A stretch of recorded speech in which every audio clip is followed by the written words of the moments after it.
Hi everyone! Welcome to Sulit Reviews at excited ako ngayon guys na ipakita sa inyo yung pinaka-latest na cellphone ng Realme. Akala nyo tapos na, no? Hindi pa. Meron pa sila isang phone at ito yung Realme XT.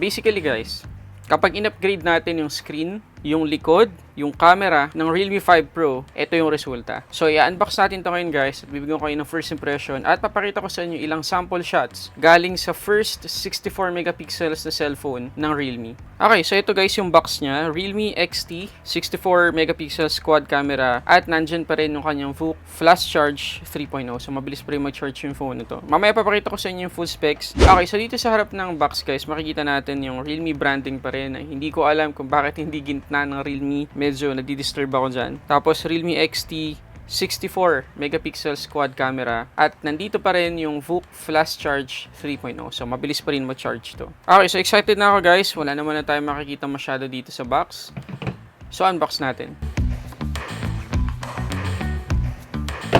Okay, so katulad pa rin ng dati guys, kapag binuksan natin yung box, makikita natin yung hey, welcome to Realme family, which is hindi na masyadong accurate kasi nakakailang Realme phones na tayo. So ito yung document sleeve niya guys, at sa loob niyan, okay, excited na ako makita yan. Dito muna tayo sa document sleeve. Alam nyo na, pero tingnan pa rin natin yung laman ng document sleeve. Okay, so nandito yung kanyang smoky black transparent jelly case na merong camera bank protection. Ganda yan. Tapos syempre, documentation, user manual, at yung kanyang warranty card. Okay, so tabi muna natin. So, ito yung mismong phone. Kunin natin. So, nakikita natin guys, isa pang kakaiba sa Realme XT. Kung ikukumpara doon sa iba pang mga phones na nilabas ng Realme so far, ay ito. Meron na siyang optical in-display fingerprint scanner sa harap. Okay? So, kulay puti pala itong napunta sa atin guys. Ayan, ang ganda. Okay, tabi muna natin. At tingnan natin yung ilalim ng box. Nandyan yung VOOC charger, tsaka USB-C cable. At yung kanyang SIM ejector tool. Okay, so tanggalin natin yung plastic. Okay, so natanggal ko na yung plastic guys. Hindi ko pala naipakita sa inyo na merong note dito. Yan. Basahin muna natin ha. The accuracy of screen fingerprint recognition may be affected by the third-party screen protectors. Using a professional Realme fingerprint screen protector is recommended. So, kung gusto daw natin guys gumamit ng screen protector para dito sa Realme XT, which is yun naman ang palagi natin ginagawa, i-make sure natin na nabili natin yan sa Realme mismo. Kaya sa palagay ko, based dito sa nakalagay, magkakaroon ng professional Realme fingerprint screen protector. So, abangan natin yun. Kasi kung gagamit daw tayo ng basta-basta lang na screen protector dito sa Realme XT, pwedeng maapektuhan yung performance ng in-display fingerprint scanner. Okay, so on muna natin to guys. Setup ko muna, tapos balikan natin. Pero habang sinesetup ko, papakita ko na muna sa inyo yung full specs ng Realme XT.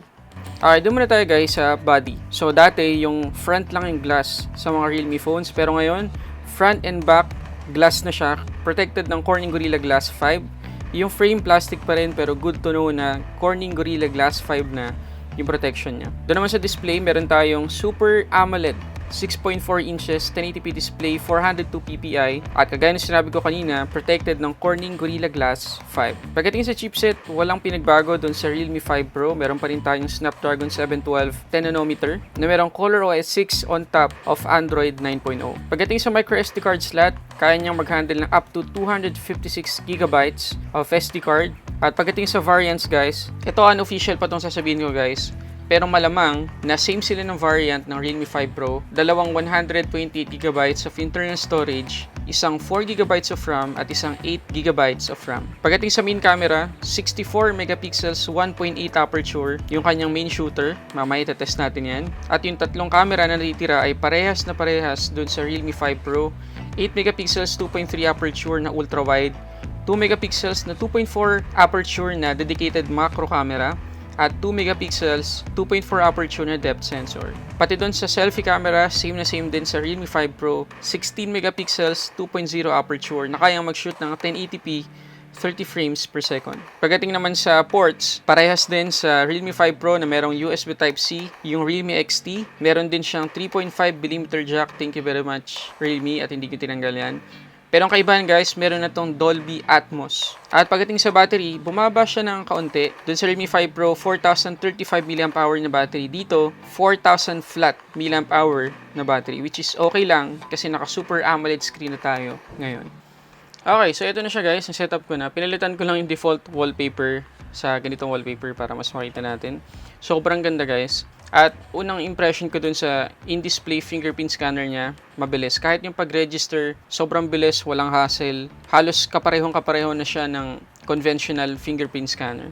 Pagdating sa UI, same na same, walang pinagkaiba.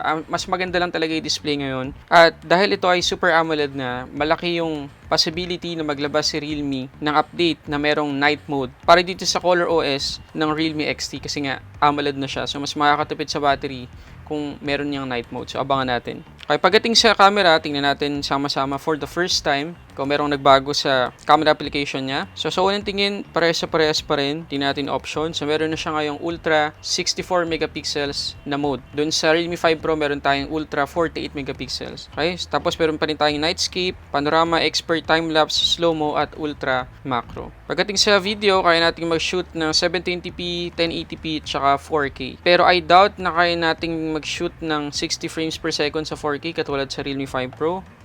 Yes, hindi pa rin tayo pwedeng mag-shoot ng 60 frames per second. Pero sa 1080p, pwede natin gawin yan. Okay, so pinag-uusapan na lang natin ng camera guys. Ito yung ilang sample shots na nakunan ko gamit yung camera ng Realme XT.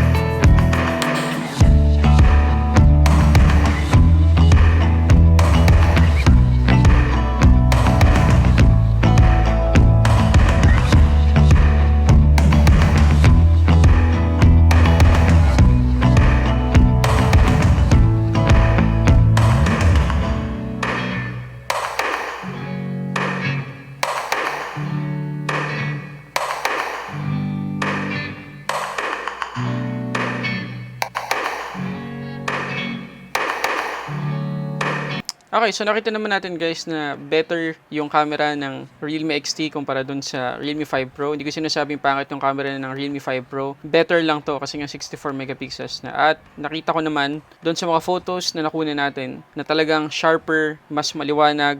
At hindi katulad dun sa 64 megapixels ng Redmi Note 8 Pro na medyo wash out ng kaunti yung photos, medyo pale. Dito sharp talaga. So yun yung first impression ko pagdating sa camera. Pero titingnan pa natin yan sa mga darating pa nating sample shots sa full review. Hindi pa ito yung full review guys. Unboxing ng first impression pa lang. So dun sa full review guys, ano ulit yung gusto niyo malaman tungkol dito sa Realme XT? Bukod dun sa Antutu benchmark na gagawin talaga natin. Gameplay, gagawin talaga natin yan. At saka yung battery consumption. So, bukod sa tatlong na yan, ano pa yung gusto nyo malaman. At, syempre nga pala, dun sa full review, dun ko i-reveal guys, kung magkano yung Realme XT. So, abangan nyo talaga guys yung full review na yun para magka-idea kayo kung magkano siya mabibili sa market. Okay, so yun muna guys. Maraming salamat ulit sa panonood. Isang pasili pa ulit sa camera ng Realme XT. Ayan guys. Okay, so yun muna. Maraming salamat para sa samot-saring unboxing reviews. This is Sulit Tech Reviews.